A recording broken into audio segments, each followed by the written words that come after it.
Welcome back to the Deep Dive. Today we are undertaking a truly fundamental and, I think, intensely rigorous examination of some of the bedrock principles of American civic life. We really are. We're talking about the nature of rights, the demands of justice, and really the very structure of moral reality itself. And it's important to state up front, this isn't a discussion about theology or, personal belief in that sense. Not at all. This is a deep dive into pure logic, into constitutional coherence. Exactly. Our mission today is to unpack a set of source materials that present a highly provocative analysis. It's a constitutional and logical argument. And it makes a very serious claim. It really does. The claim is that a lot of modern secular attempts to claim inalienable rights are, well, structurally incoherent. Right. The sources argue that this whole way of thinking, this belief pattern, it relies on a transcendent grounding, A metaphysical foundation. which it simultaneously and explicitly denies exists. It's a fundamental contradiction. And the sources, they really don't pull any punches. They use a word that's clearly intended to force a confrontation. Delusional. It's a loaded term. It is. And we're going to examine this claim entirely through the lens of precision and logical rigor. Our task is to figure out whether structurally, systematically, this pattern of thought denies the very premise, the very ground upon which it claims to stand. So to navigate this, we have to immediately clarify that key term. Delusion. Yes, because as you said, it's meant to provoke. The sources are very quick to distinguish between two different ways they're using the term. And this distinction is, well, it's crucial. Okay. First, you have the clinical definition. We all kind of know this one. It's a fixed false belief that persists, stubbornly, despite clear, undeniable evidence to the contrary. Right. That's about individual mental health. Exactly. And that is not the primary focus here. The focus is on the philosophical extension of the word. Okay. What does that mean? Delusion, in this sense, is defined as maintaining a belief system that denies the very logical or ontological conditions that are necessary to make those beliefs possible or even coherent. So it's a systemic problem, Yeah. a structural incoherence. That's the perfect phrase for it. Think of it as systematically contradicting yourself by borrowing the power or the meaning of a concept that you've already explicitly rejected. Okay. Let's nail that down for everyone listening, because structural incoherence is a heavy phrase. Can you give us a working analogy? Certainly. Think of it like this. The foundation of a house is its ontology. The blueprint is the premise. Yeah. Structural incoherence is like insisting you live in a magnificent castle built of solid granite, while at the same time claiming that the ground beneath it is just a cloud of mist and that geology doesn't exist. So you're enjoying the protection and the reality of the granite. Yes, but you're denying the underlying reality that makes that granite stable and real in the first place. The source argues this pattern exists, and it's totally independent of an individual's intelligence or their education. It's a feature of the logical framework they inhabit. That completely shifts the debate then. We're not evaluating personal morality here or someone's sanity. Not at all. We're examining the internal systematic consistency of a philosophical position when you measure it against its own moral claims and, this is the important part, against the explicit foundational structure of the American Republic. Exactly. Okay, so let's unpack this and begin at the beginning with what the source calls the foundational operating system of the United States. Right. The source material, I think very intentionally, starts its analysis not with abstract philosophy, not with faith, but with the specific legally binding claim made in the Declaration of Independence. That's right. The argument is that you just can't understand the U.S. constitutional system, especially the nature of its rights, without accepting the premise that's embedded right there in the Declaration. And the founders chose their words with extreme precision. Oh, absolutely. They appealed to the laws of nature and of nature's God. And that phrase isn't just, some poetic flourish. No, it's not decorative or incidental at all. It is a precise metaphysical and political claim.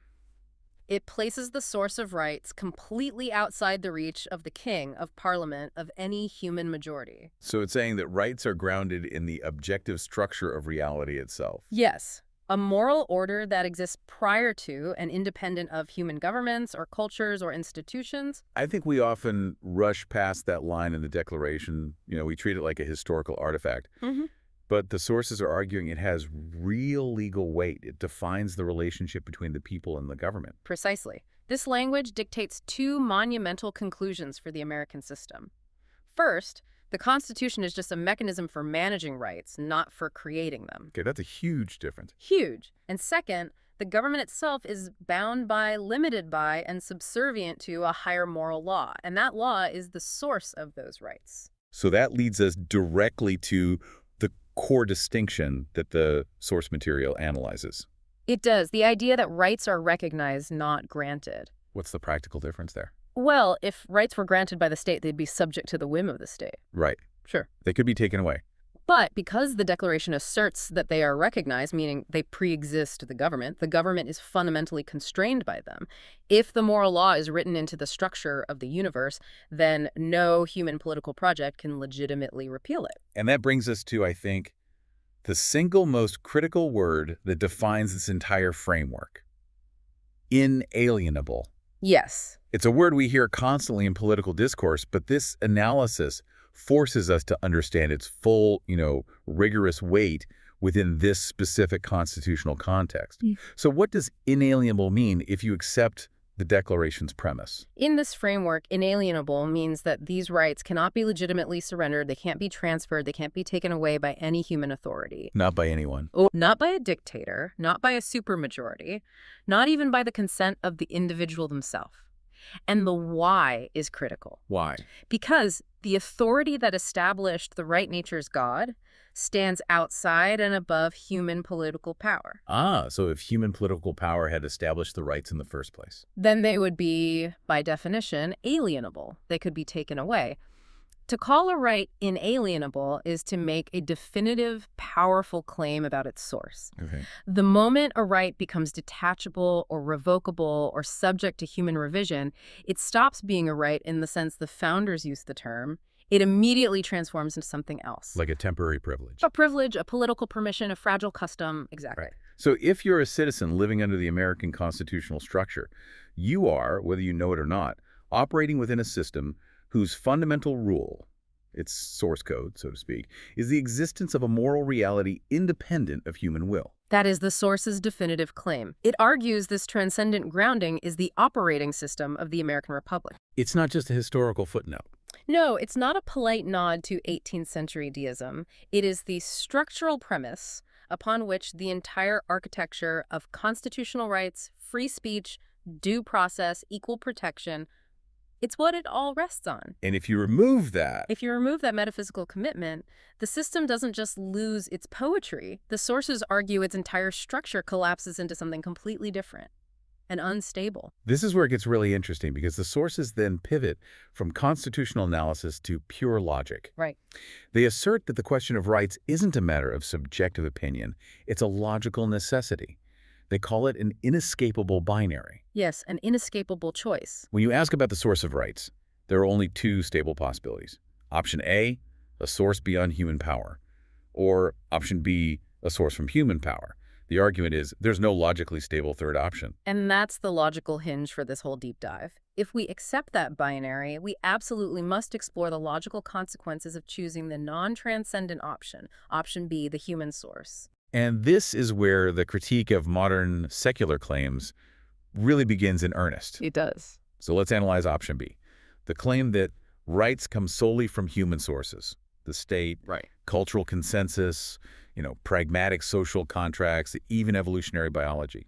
If we commit to that, what is the logical consequence? The logical consequence, as the source materials rigorously lay out, is, well, it's absolute. If rights originate solely from human power, then they're not rights at all. They're what you call permissions. They're mere permissions. They are subject entirely to the will and the definition of the power structure that established them. They're whatever the people holding power at the moment say they are. And they can be revised or revoked. The moment they become inconvenient or strategically problematic for the ruling authority, yes. This means the concept of inalienable becomes essentially just meaningless rhetoric. It's a nice word, but it has no structural weight. Exactly. It's a semantic luxury that the framework just cannot logically afford. And the sources insist we have to confront the devastating logical conclusions that flow inexorably from this framework. And these conclusions are used not to shock, right? Yeah. but to illustrate the true nature of a world without that transcendent grounding. Precisely. Okay, let's slow down here and walk everyone through this logical chain, because these are the points the sources use to really test the coherence of this option. We must. So first, if human power is the ultimate source of rights, then the very word rights becomes logically indistinguishable from current rules enforced by power. Whatever the state enacts is justice. Is justice, by definition. If the state is the ultimate moral legislator, then justice is simply the successful application of the current ruling power's preference. Wow, okay, that immediately strips away the possibility of appealing to a higher standard. It does, which leads right to the second point. No individual or group can appeal beyond the state to condemn injustice. Because there's no higher court of appeal. There's nothing to appeal to. If the state is the source of justice, any condemnation of the state's actions, say its oppressive laws, is reduced to a mere disagreement with policy. It is not a claim against objective wrongness because objective wrongness doesn't exist outside the state's definition. This radically changes how we view historical appeals to conscience. I mean, how would the source analyze the moral claim made by, say, civil rights leaders? They famously appealed to a higher law when they were condemning segregation. Right. Well, under this purely human-sourced framework, the appeal to a higher law is exposed as, political maneuvering, maybe a clever rhetorical device, but it has no objective basis. So it's just a preference. It's just a preference. Well, If you accept this option, then Martin Luther King Jr. was not appealing to a foundational moral reality when he condemned Jim Crow laws. He was simply advocating for a different set of political preferences, trying to exert pressure on the power structure. so the moral weight of his argument, the idea that segregation was just wrong, period, that dissolves. It has to, because wrong only means illegal, and segregation was, at the time, very much legal. This is where the source material deploys its most challenging historical examples. It forces us to confront this logical vacuum.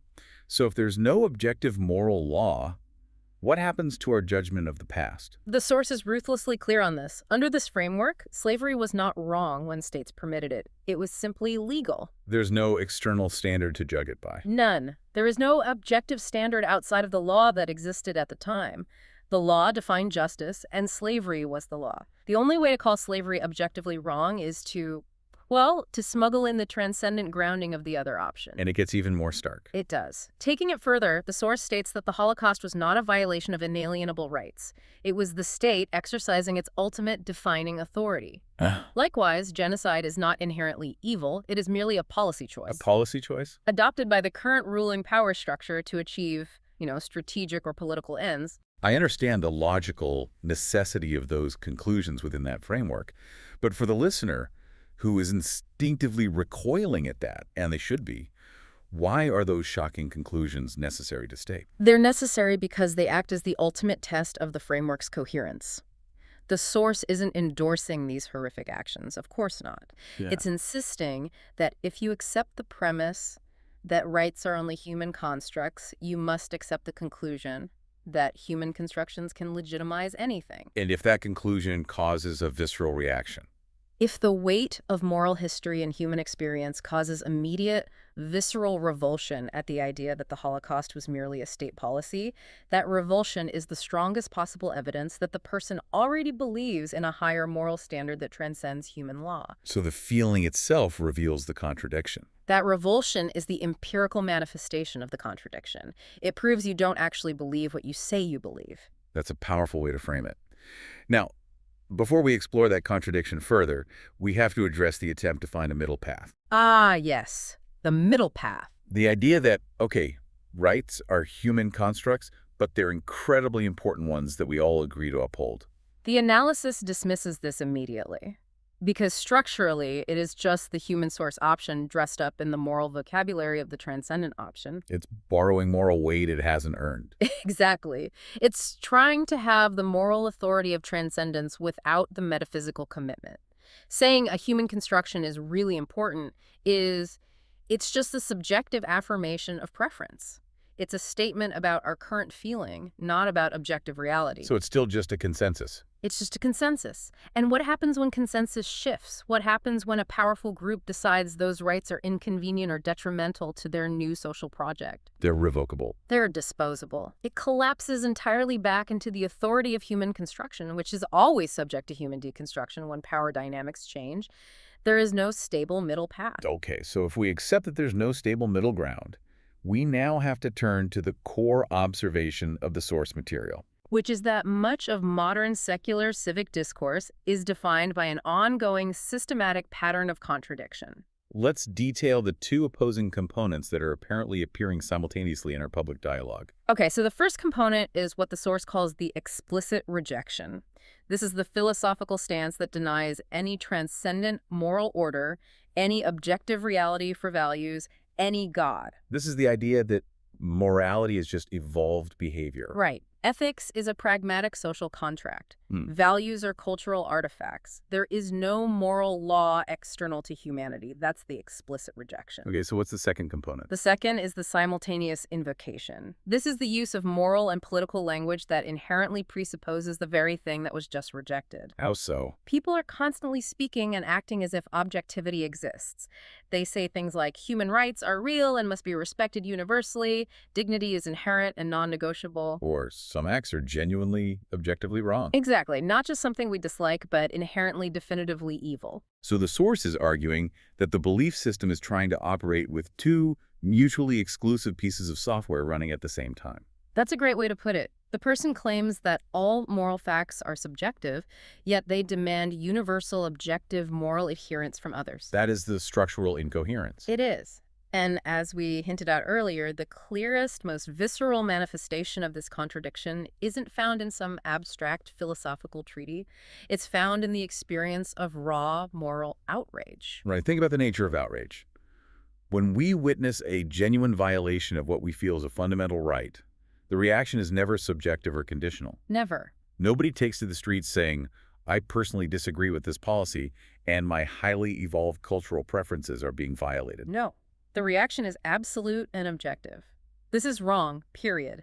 This law or this action is evil, regardless of what the majority thinks, regardless of what the culture permits, and regardless of what the state legislates. And that feeling of objective wrongness. That sense that something is truly an offense against moral reality. That is precisely what allows us to condemn historical atrocities and demand justice for the marginalized today. So this brings us back to the core problem the source identifies. The individual asserts, philosophically, that objective moral reality does not exist. Yet they speak, act, and feel as though it absolutely does. If all moral claims are just subjective preferences or evolved behaviors, then moral outrage has no more logical authority than aesthetic preference. So saying I hate genocide has the same objective weight as saying I hate the color beige. Logically, yes. The source challenges you to examine that difference. If you say, I hate the color beige, that's subjective. If you say genocide is evil, that must be an objective claim. Or the word evil carries no intellectual weight beyond mere dislike. So the force of the conviction itself reveals the belief. The sheer force, the conviction, the universality of that moral demand reveals a deeply held, yet often philosophically denied, belief in objective moral reality. You are experiencing contact with the granite foundation while insisting you're floating on a cloud. Okay, so the core argument is this. If your moral demands are objective and non-negotiable, you must have an objective, non-negotiable source. If you deny the source, you have undermined the authority of the demands you are making. That is the structural incoherence we're targeting. And this denial is why the sources use the term delusion. It's not about lying. It's about operating with an internally inconsistent map of reality where your political actions rely on a premise that your philosophical claims reject. Because this contradiction is, intellectually pretty accessible. It's not hidden. Mm-hmm. Those who adhere to this secular, non-transcendent view have developed some sophisticated defenses to justify their continued use of this objective moral language. They have. And the essay we're diving into rigorously examines three of the most common counterarguments. It argues why each defense collapses immediately upon examination or fails for a simple reason. We need to give these defenses the time they deserve. So let's describe how a humanist or a utilitarian would typically deploy the defense, and then apply the source material's refutation. Let's start with the highly pragmatic one. The defense that rights are merely useful fictions. Right. The argument here, often rooted in modern utilitarianism or pragmatism, is it's elegant and it's popular. It goes something like this. We don't need God or cosmic reality for rights. They're just pragmatic constructs. We maintain them as useful fictions because they maximize utility, they reduce conflict, they promote social cohesion. They generally make life better for the most people. We just agree to pretend they're real because it works. The source material acknowledges the elegance of that, but immediately refutes its stability. The refutation hinges entirely on testing the sincerity of the claim. Moral revulsion test. Exactly. If rights are truly fictions, if they're merely constructs of utility, then the entire concept of objective wrongness vanishes. Moral reality is replaced by a temporary collective game of strategic affirmation.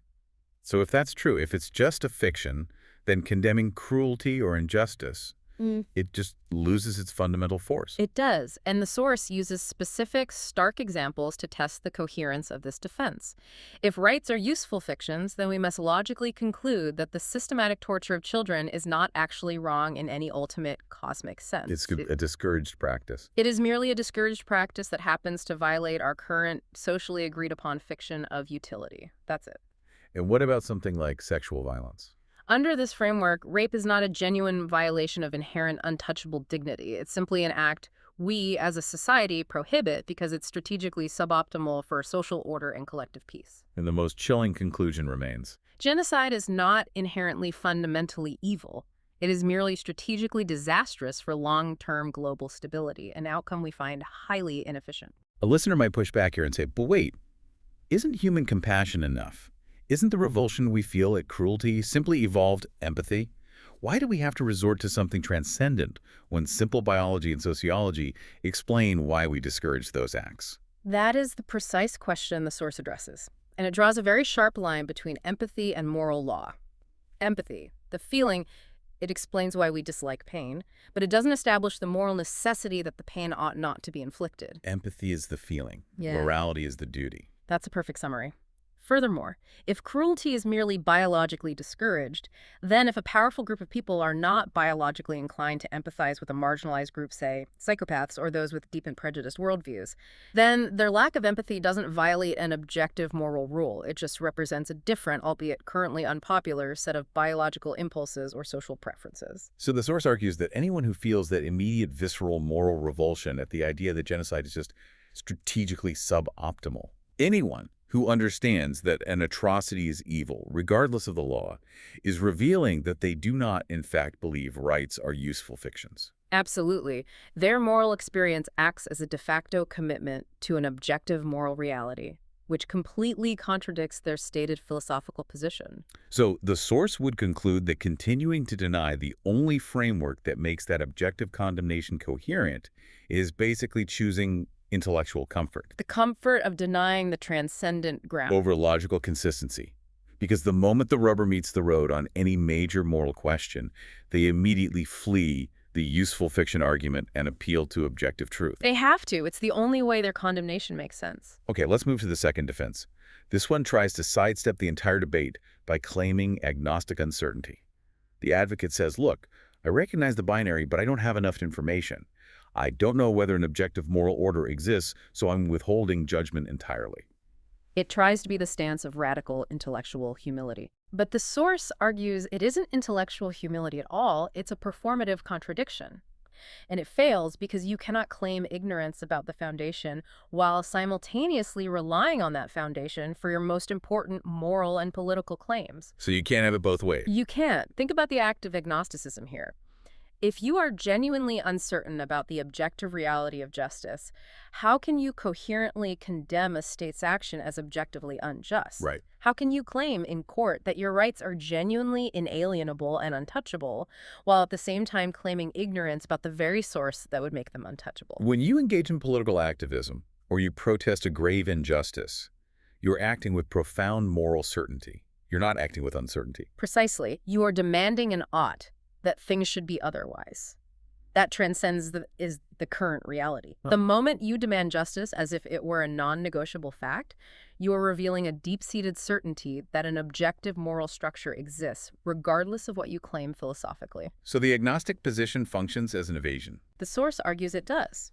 It allows one to deploy the powerful vocabulary of objective justice when it's politically convenient, to condemn war crimes or systemic oppression, while avoiding the metaphysical commitment necessary to ground that vocabulary. So if I claim, I don't know if moral reality exists, but then I spend my life fighting, say, human trafficking, which I know with absolute certainty is wrong, the source is saying my actions have exposed my philosophical claim of ignorance as structurally unsound. Exactly. You are experiencing contact with moral certainty. You know that mass slavery is wrong, not just unfashionable. That knowledge is supplied by moral reality. To claim agnosticism about the source of that certainty is intellectually untenable. It's a structural refusal to acknowledge what your own most deeply held convictions and political actions inherently reveal. So it deepens the contradiction instead of resolving it. It absolutely does. This brings us to the third and probably the most common and sophisticated defense, especially popular in modern human rights law. The attempt to relocate the ground of rights entirely within inherent human qualities. The argument is, rights exist because humans possess inherent dignity, or because we're rational beings, or because maximizing human flourishing is a moral imperative we self-impose. This is a crucial section because this defense appears, on the surface, to be stable. It tries to define rights by reference to humanity itself, skipping the need for a transcendent outside source. But the source material labels this not a solution, But a strategic evasion.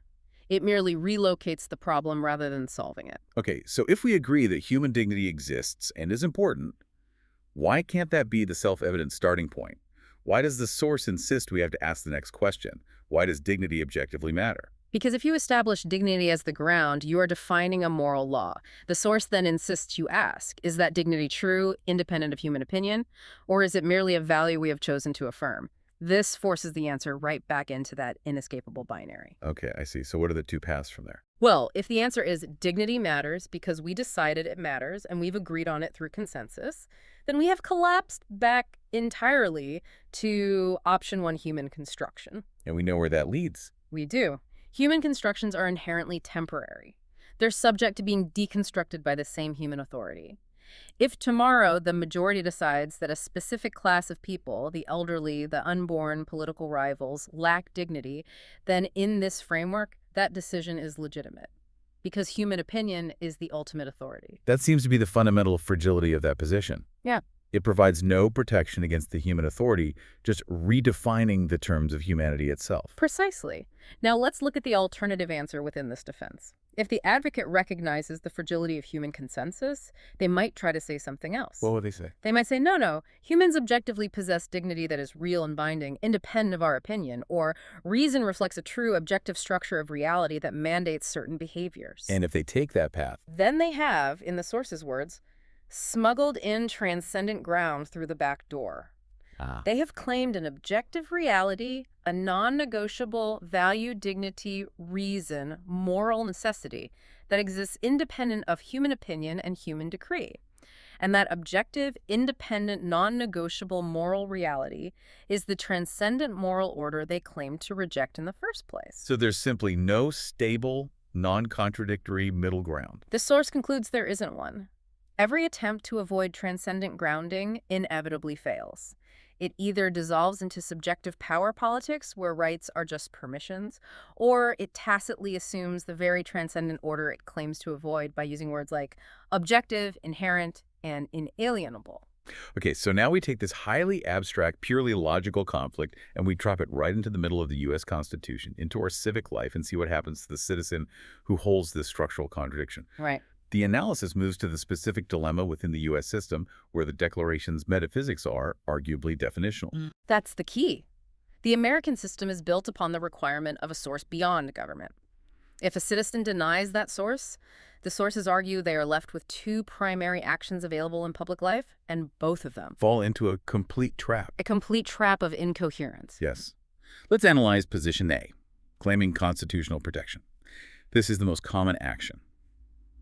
The citizen invokes a specific right, free speech, due process, protection from tyranny against government overreach. When you invoke these protections, you are invoking rights that the system itself declares are endowed by their creator and are inalienable. You are borrowing the full structural meaning of the word inalienable, which means untouchable by human authority. And the contradiction is? The contradiction is profound for the person who simultaneously denies that transcendent source.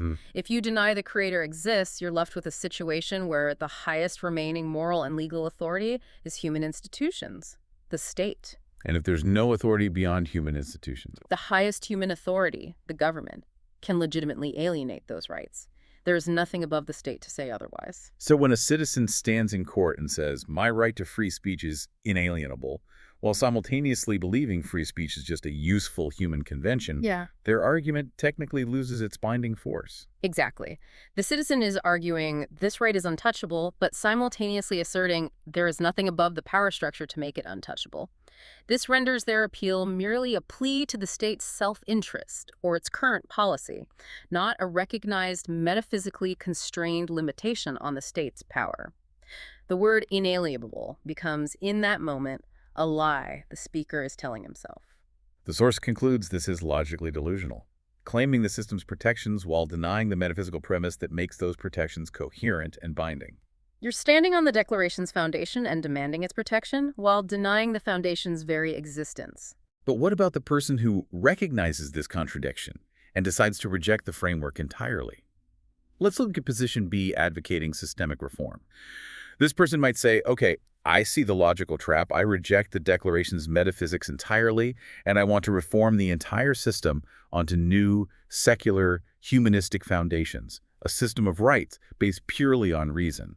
The source argues that this position immediately runs into the same logical wall, though from the opposite direction. How so? To advocate for reform, you must appeal to a standard beyond the current system to judge it as inadequate. You have to appeal to a standard of objective justice or fairness or human dignity to claim the current framework should be changed. You are appealing to a moral imperative, an objective ought. And if there is no ground beyond human construction? Then there is no should. There is only is. The current system simply is what humans created, and your preference for a different humanistic system is merely a subjective preference. It has no more objective authority than the status quo or the preference of the current political majority. This means your entire argument for reform, all your political fervor, is reduced to just a declaration of subjective preference against the preference of those currently in power. Right. You've surrendered the moral high ground that allowed you to condemn the system as unjust in the first place. So the very act of appealing to justice presupposes the thing you're denying. Correct. The act of appealing to justice or fairness as reasons for change itself presupposes the existence of a transcendent standard, an objective ought, against which you can measure the current system and find it lacking. If you deny the ought, then your argument for reform is reduced to merely asserting your will over the status quo. And this is the complete bind the source summarizes. It is. Whether you are defending existing rights against tyranny, which is position A, or arguing the system needs to be fundamentally more just, which is position B, your actions, your language, and your moral convictions prove the existence of the very transcendent ground you explicitly deny. The contradiction is inescapable within the American civic space because the system forces you to choose a foundation. This has been a truly comprehensive, and I think really rigorous, exploration of structural logic. To circle back to the core conclusion of the sources, the fundamental issue is the maintenance of these structurally incoherent belief systems where objective moral realism is claimed, evil exists, justice is required. But moral ontology, the objective reality that grounds those claims, is denied. The sources therefore label this pattern of belief parasitism. A strong word, but a logical one in their framework. It is. It's claiming the benefits, the stability of inalienable rights, the authority of objective condemnation, the power of moral persuasion, all without accepting the metaphysical commitment or paying the structural cost required to sustain them. It's a system borrowing resources from a framework it claims is fictitious. And we have to stress why this matters to you, to the listener, and to the stability of our civic discourse. We do. The source argues that a civic structure built entirely on contradiction cannot be stable or ultimately just. When rights language is deployed without coherent grounding, it degrades. It becomes unstable and ultimately reduces to the vocabulary of power dressed in moral costume. So it's not a statement of fact anymore. It ceases to be a non-negotiable statement of fact rooted in objective reality and becomes merely a powerful rhetorical tool for those who are currently seeking influence. The sources end, quite forcefully, by returning the focus entirely to the listener. They present three logical questions that require an internally consistent answer, regardless of personal faith or lack thereof. These are purely questions of logical coherence. Right. First, can one coherently and authentically condemn injustice as objectively, universally wrong, while simultaneously insisting there is no objective moral reality external to human construction? That's question one. Second, can one invoke the concept of inalienability? The idea that a right cannot be legitimately taken away by any human authority, while explicitly rejecting the only source that could make that claim coherent, which is transcendence. And third, Third, and specifically within the American context, can one claim the protection of a constitutional system, including its due process and free speech guarantees, while denying the fundamental metaphysical premise enshrined in the Declaration that makes those protections binding on the government? the analysis is, as we promised at the top, ruthlessly clear. If the logical answer to these questions is no, if these positions are structurally incompatible, then the listener must acknowledge the logical necessity of a choice. Accept the ground that supplies the moral authority or abandon the moral claims that require it. And to attempt to do neither, to continue to claim the protection, the dignity, and the objective wrongness of injustice while denying the structural premises that make those claims true, is, by the definition laid out, to choose the functional delusion of structural incoherence over accessible logical truth. It's a stark choice. It is. So we'll leave you with this provocative thought. If you accept the source's analysis that denying the transcendent ground reduces rights to permissions enforced solely by human power, how does your view of political activism change? Is the current political struggle fundamentally a plea for justice, meaning an appeal to an objective moral ought that exists independently of the state? Or is it merely a negotiation over power, appealing only to the subjective is of current consensus? That's a deep question. Reflect deeply on what your own strongest moral fervor reveals about where you truly believe ultimate authority lies. A powerful place to end. Thank you for joining us for this exceptionally rigorous deep dive into the very definition of rights and reality. We'll see you next time.